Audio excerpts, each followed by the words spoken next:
No bounty hunters, no Raylos, no Ray Nobodies.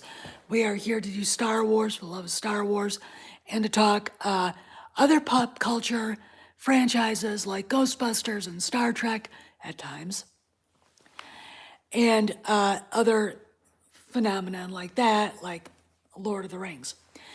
Anyway, we don't do Doctor Who here because I've never liked Doctor Who. I just thought it was stupid. I'm sorry if you're a Doctor Who fan. That's just how I roll. So you guys know the rules. No droids, no bounty hunters, no Raylos, no Ray Nobodies, no Adam Driver fans. I know he's got a movie coming out, and I believe, sadly, that one of my favorite people on the planet, Ridley Scott, directed it. Ick. Anyway, good afternoon, Bobby. If I have to get up, sorry for that. If I have to get up to put the dog in his house, it's only because my husband came home and the furry weasel likes to harass him when he comes into the point where he tries to knock him over, and it's just whatever. Anyway, let's talk about the Deadline Hollywood review. Now, we know that Deadline Hollywood is a woke rag, right? We know that. We know that Deadline Hollywood is a woke rag. Hi, Bobby. And we know that it is the mouthpiece for the club attacking Bob Chapek and the people who want to fix what's broken, basically so they can earn money again. It's interesting to me to watch all this going on about Disney, but isn't it about Disney? But I think Disney's going to learn a big lesson. I think everybody at Lucasfilm will learn a lesson too. And it's going to be the lesson of this is why the sequel trilogy sucks ass. Okay?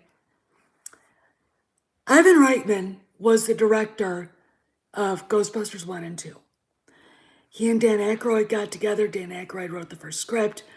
They got the late Harold Ramis in. He helped write it, flesh it out to see what we saw. Okay?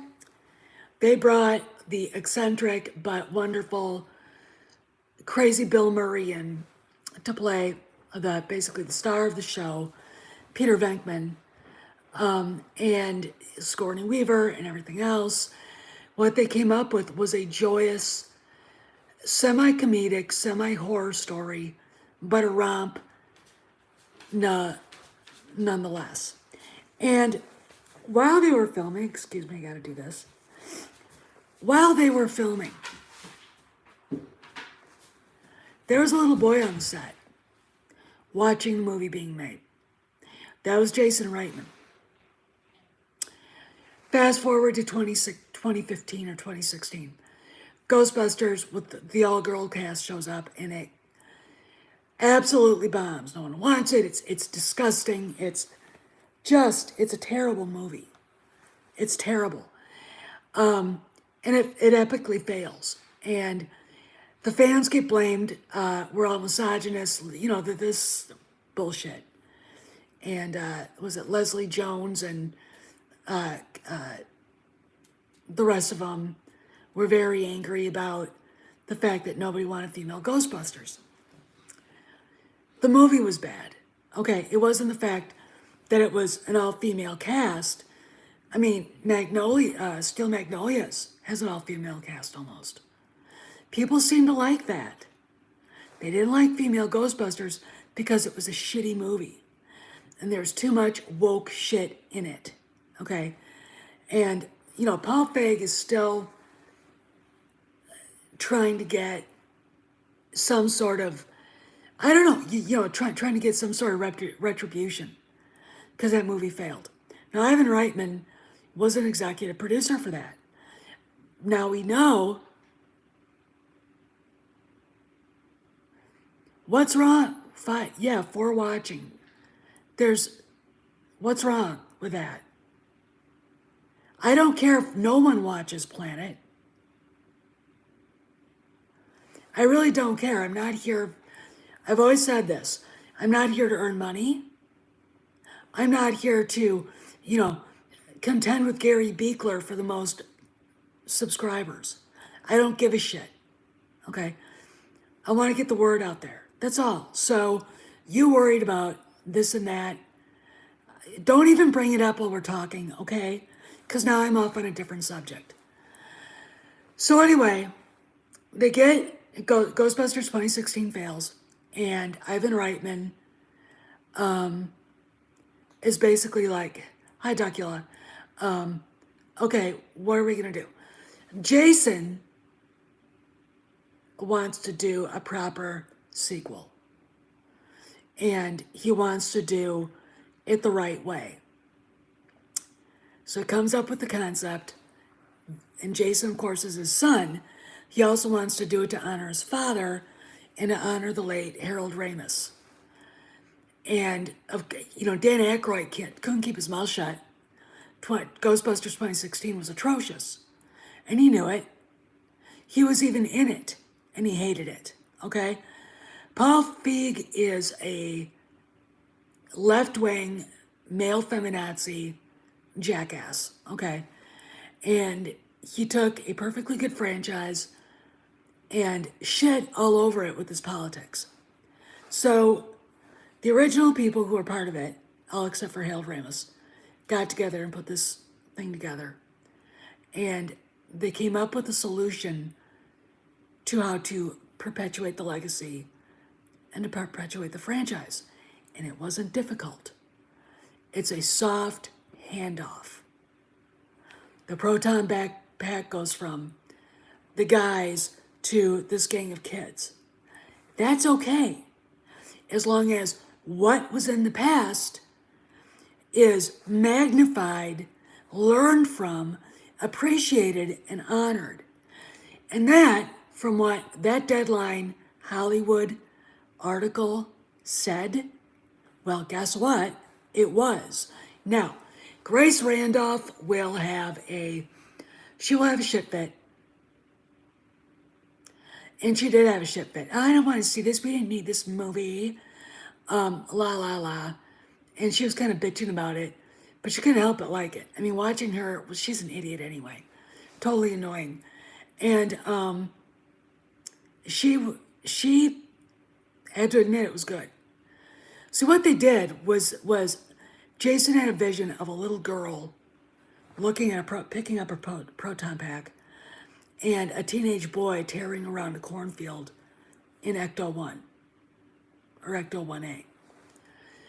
I'm going to give you what we do know so far, that Egon's daughter is impoverished, and the only thing she's got is this dilapidated old house in the middle of bumfuck Oklahoma, and it's the house that Egon lived in, the house that Egon died in. And they discover all of the stuff. If you go and look at the first trailer, you'll see his collection of spores, molds, and funguses. You will see the guy's overalls with their name tags, okay? And then you'll see the wind blowing and the license plate Ecto 1 show, okay? A lot of people didn't pick up stuff on that.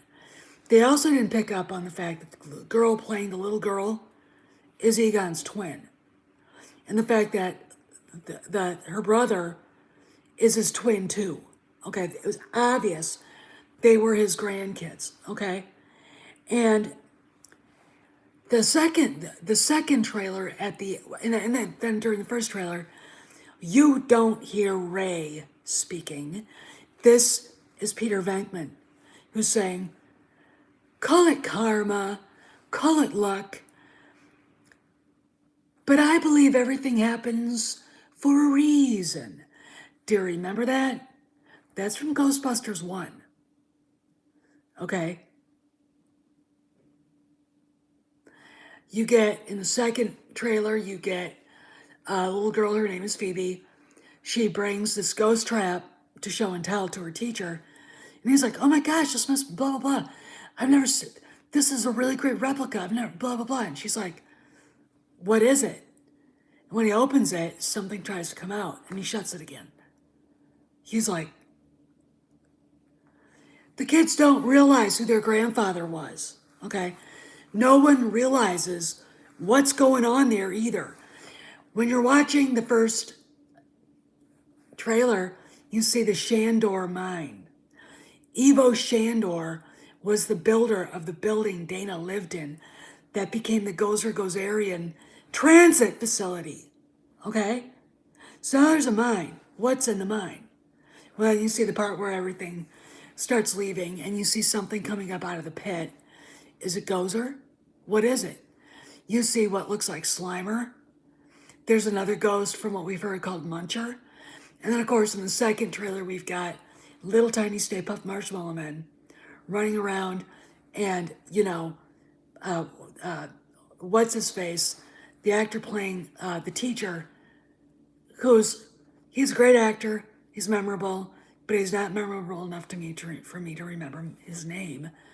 Watching with this look on his face because he can't quite believe what he's seeing. Everything in it is going to looks like to me, make people laugh. And at the end, you're going to cry. At the end, you got to stay for the credits. At the end, there's something funny you have to stay for. And at the very end, there's something very important you better stay for. And I'm thinking that is the tribute to Harold Ramis, who I think he might have died of leukemia or something. He died of some blood disease or cancer. And we're a month out. It's going to open on what, the 22nd or the 19th of November. Thanksgiving week, the weekend before Thanksgiving, so it's going to have all that. I intend to see it at least twice at the theater, by the way. I do. But I've read articles where Bill Murray's on the set and the performance he gave just brought people to their feet. He's had a very love-hate relationship with Ghostbusters. He's kind of like Harrison Ford with Star Wars, but apparently, and he had a falling out with Harold Ramis for some reason. And he hadn't talked to him in a while before he died, from what I've heard. And he probably came back for Harold, okay, which is a good thing.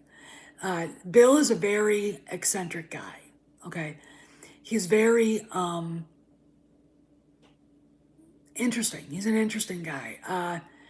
If you've ever seen the movie Monuments Men, the guy that shows up and brings the testosterone of all people is him. There's a scene, I'm going to spoil it, in Monuments Men, when him and the little guy, he's playing this architect that was pulled in to help find artwork and things that the Nazis had stolen to bring them back to either the people that owned them or to the museums in France and Italy and wherever else they were stolen, or in Hey H Boomer, or in Holland and every other place. They're at a table in what was West Germany after the Allies crossed over into the borders of Germany, and the guy they're eating with is the Gestapo agent who basically oversaw the thievery of the Louvre in Paris.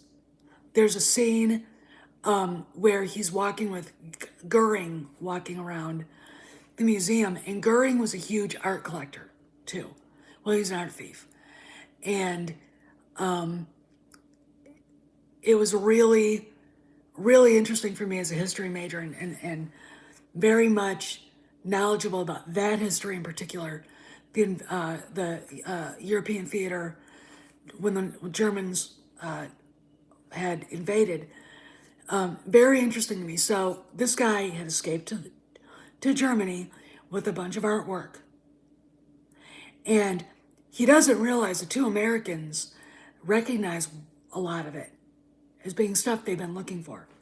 So the little guy is looking at a piece of art and he goes, that looks like a blah, blah, blah, a Degas or something like that. And the German goes, oh, that's a reproduction, whatever.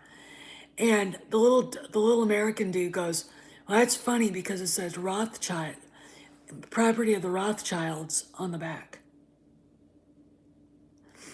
And there's a moment where you have the camera on the German guy. He's a war criminal, by the way. He realizes he's caught. The next thing you know, camera's back on Bill Murray. He's got his 1911 out, like John Wayne. Okay, they arrest this guy. They take all the artwork he'd stolen, and they go back to headquarters with all the loot. Okay, that was like one of the defining moments for me with Bill Murray, is that he's capable of playing somebody like that, a real man.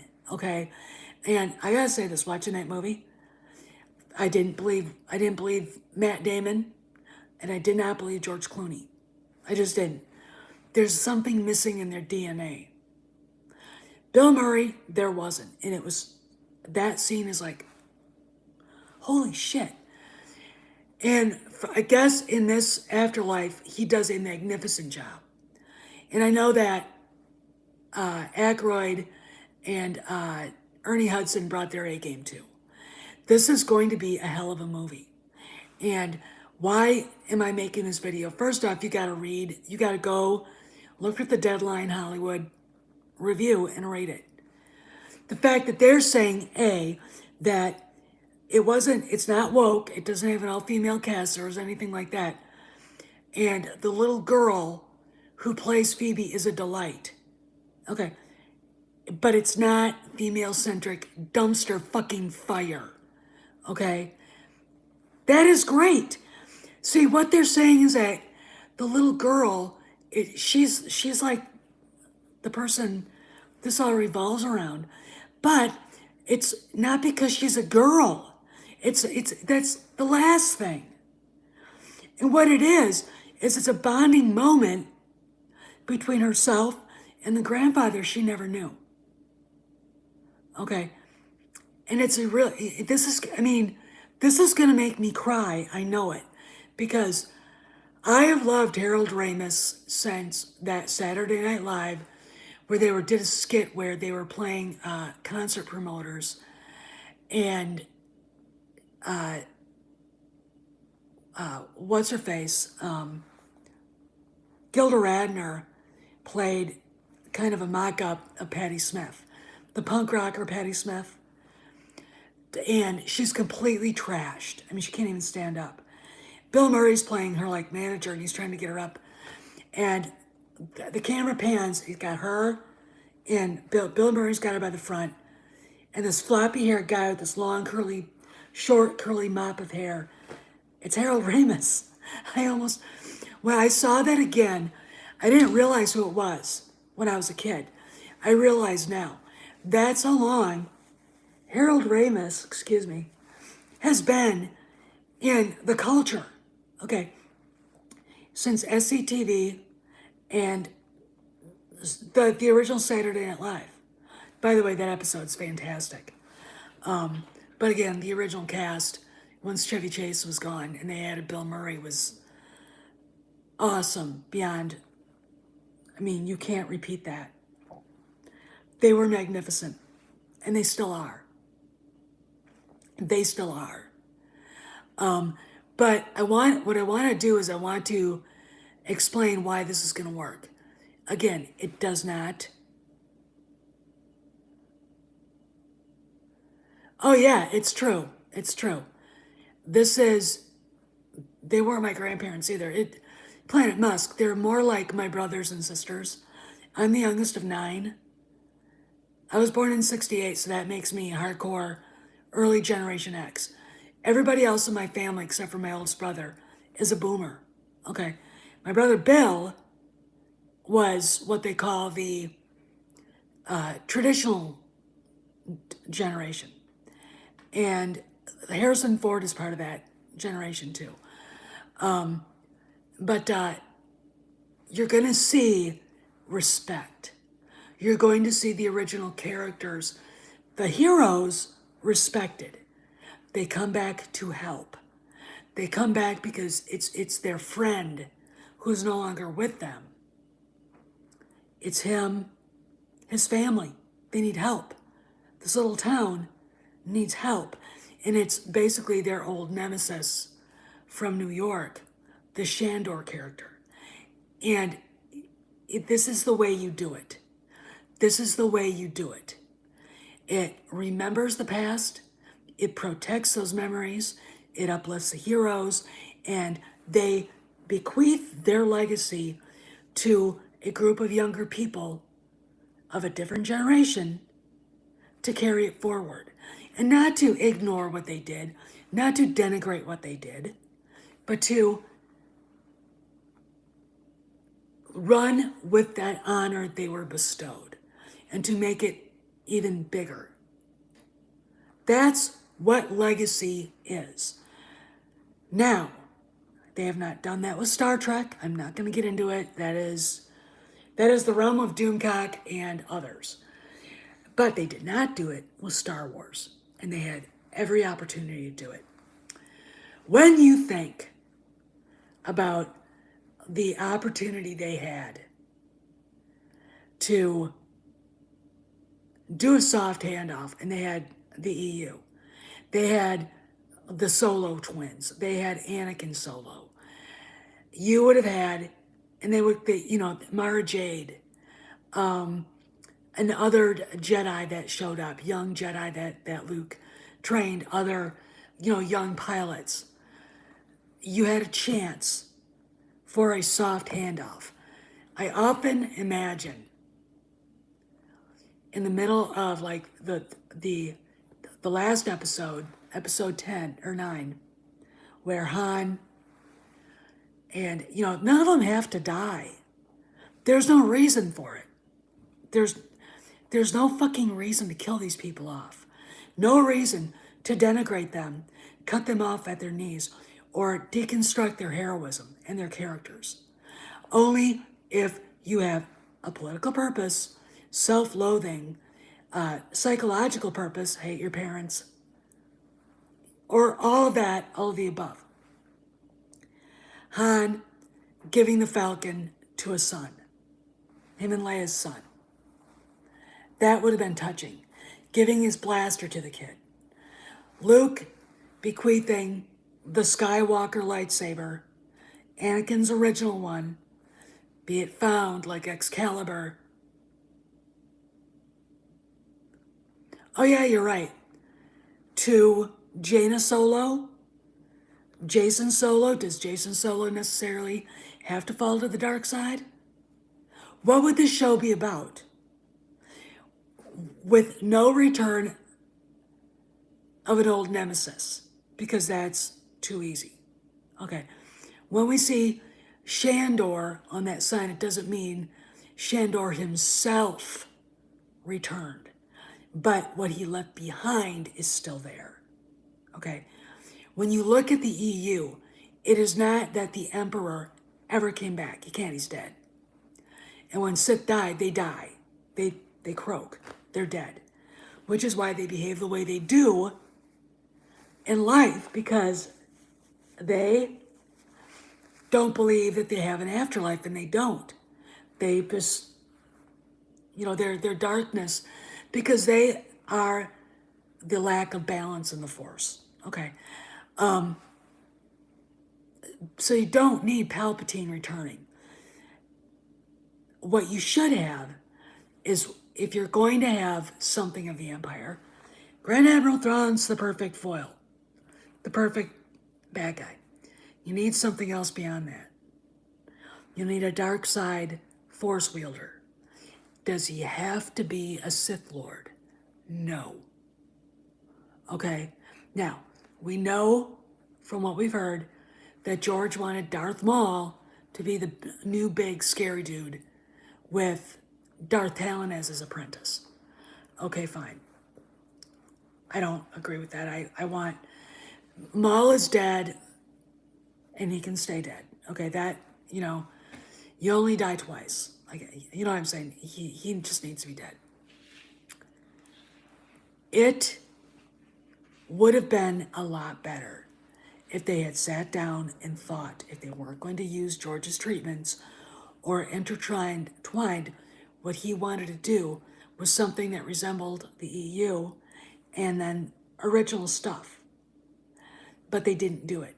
They went the cheap, sleazy, easy way. Okay?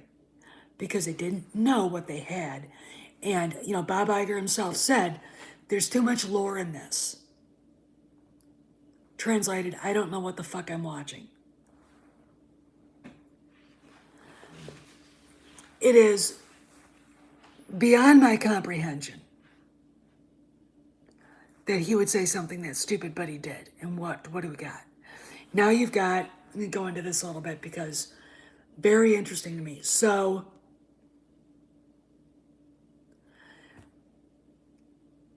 Pablo Hidalgo got into an argument, hey Matt Piranha, with one of the writers for Screen Rant. I think it was about the writing of The Last Jedi. And he was basically asked, Pablo was asked by a fan, how much were you involved with The Last Jedi? And then he sent him this article that the guy from Screen Rant wrote. Pablo basically said, I had nothing to do with it, which is a lie, and I'll explain why. He's doing CYA right now, cover your own ass.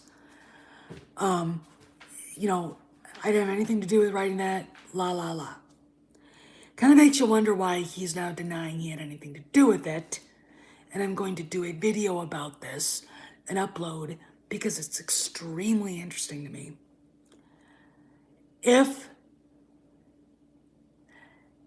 Ryan Johnson, according to Kathleen Kennedy and actual, legit, this happened, was up in San Francisco at Lucasfilm and at Skywalker Ranch writing his script. We have indirect evidence. Why on earth, if Pablo didn't have anything to do with the story, is he holding up one of Steele Saunders' Your Snoke Theory Sucks stickers? And Ryan Johnson's the other one. You understand? This is cover your own ass. He is now trying to distance himself. And I gotta say that if that's the case,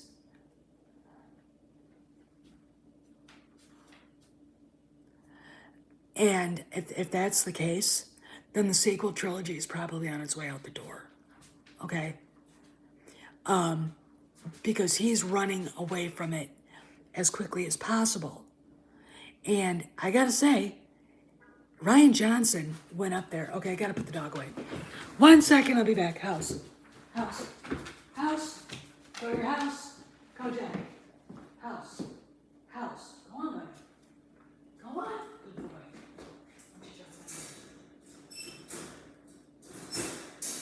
But I gotta say that in reading these and looking at what Pablo has been saying to people,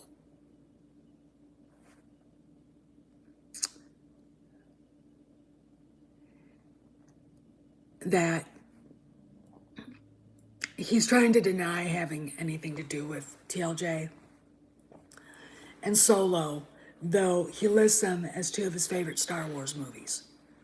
And weirdly, he's got The Empire Strikes Back as his favorite, like everybody else does. And you're looking at him going, but everything he worked on totally denigrates and basically blows up The Empire Strikes Back. Again, I don't know why he's not part of this. Why he's distancing himself from the sequel trilogy, unless the sequel trilogy is going away. Unless it's like he's terrified of it. There's when I do this video, I'm going to show you on his public account. And he basically says, I revised this account. So when people look me up on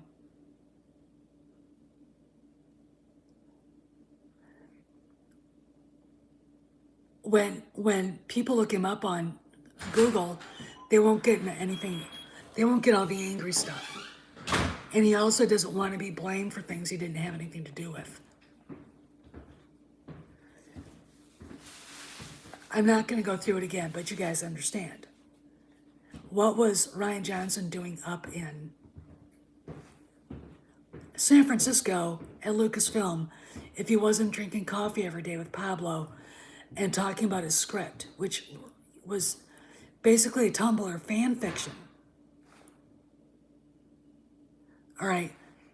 It's a very interesting little thing we've got going on here.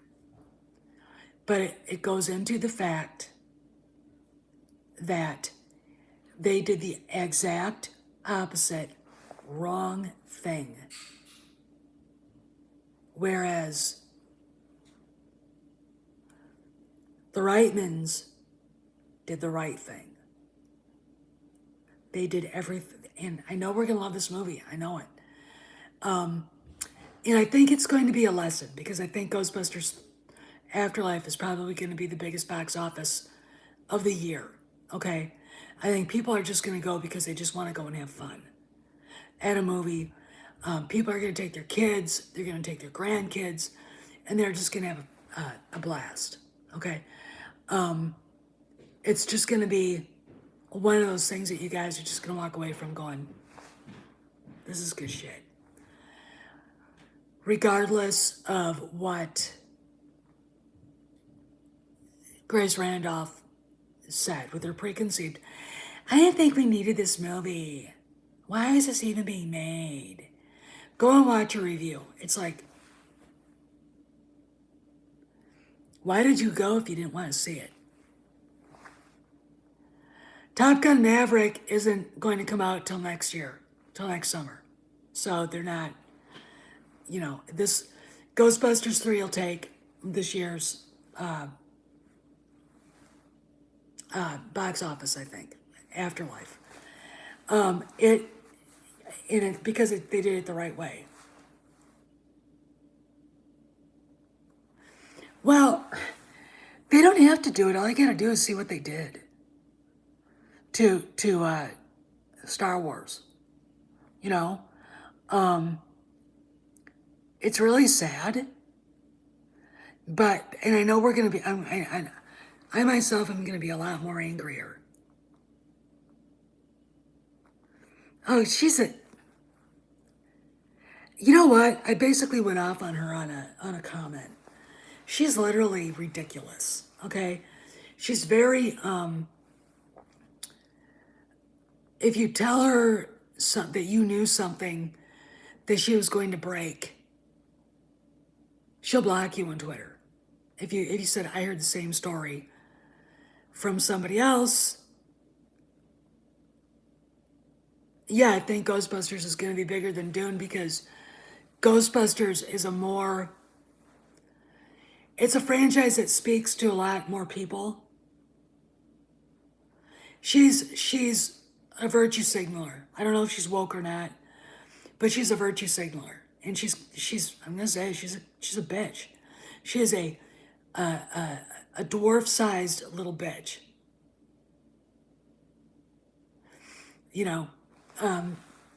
But people are going to leave this. Star Wars fans are going to leave Ghostbusters 3 and go, why was it such a bad thing to do to honor, protect, and respect the original trilogy heroes? How hard was that? And I know that there are sequel trilogy fans that think that. I mean, when you've got a sequel trilogy fan saying, oh, I think last night, somebody said, I heard that Han and Chewie were going to be in Kenobi or Boba Fett. And I'm like, and then one of them, who's a kid, and I just, look, if you're a millennial, I don't want to talk to you about this. If you're a fan of the sequel trilogy because you're an idiot and I can't have a conversation with you. Okay, just sit over there, be quiet, and grab a pen and paper because you're going to learn some stuff. he was basically saying, well, they could just bring out Aaron Reich. First off, no. I went, no, no. He was one of the big turnoffs for the movie Solo. All right. When I first saw him in the first trailer, I was like,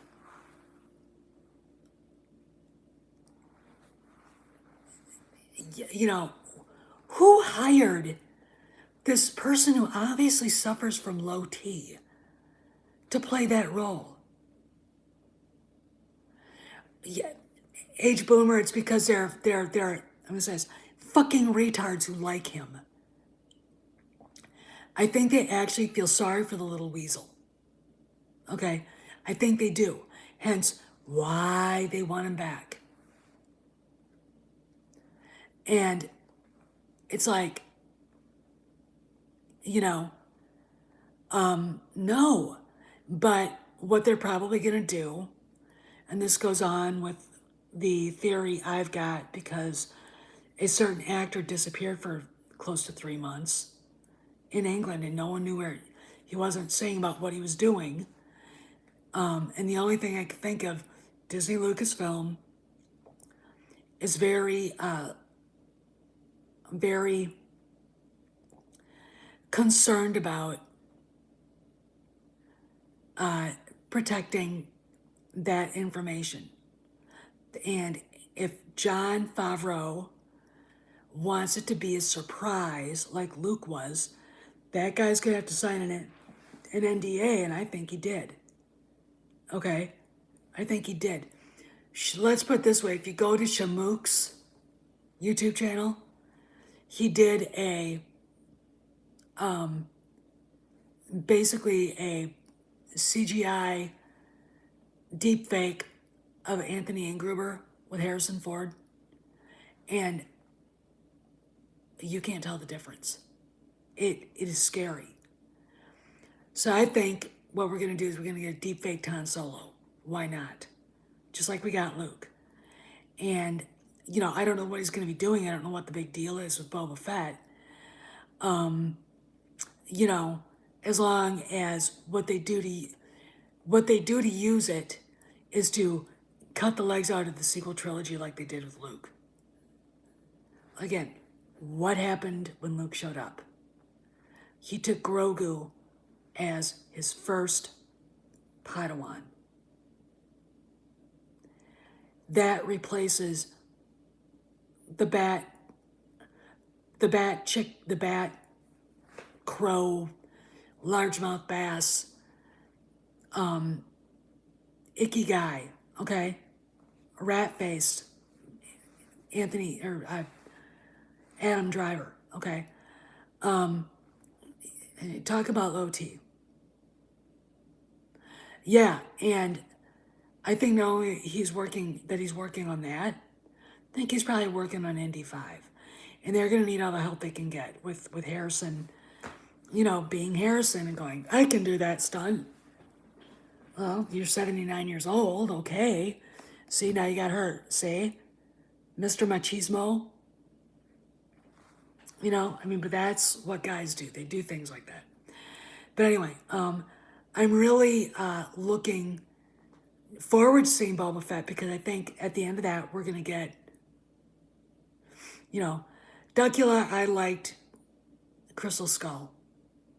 Okay? Not up for debate here. There were parts of it I didn't like. We didn't need to revisit Marion. I didn't like Mutt, but the story and just seeing Harrison and how much fun he obviously was having was great. And the fact that they respected George enough to run with his idea. You know, if you want to watch something really interesting, Doomcock's last episode of Lifting the Veil is about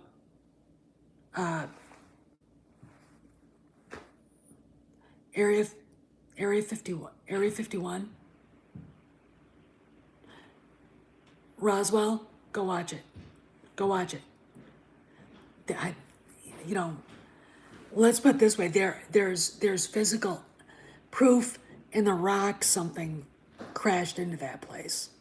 Okay, because the family, from what Cameron said, and he went to go look. He went on the tour the family was given before the army shut it down, and right in the first place where that craft hit, there's a blackened part of the rock that looked like something hit it, and then something else which I can't remember what it was. But it looked like something on fire hit the rock. You know, I mean, anyway. So I'm gonna rock, and because I've been on 40 minutes. You guys have a good day. It's been a relaxing Sunday, and everything. So just get ready. Go read that Deadline Hollywood review. I was literally, when I read it, I was like, this is the end of Wokistan. So anyway, I'll see you guys around the galaxy. Bye.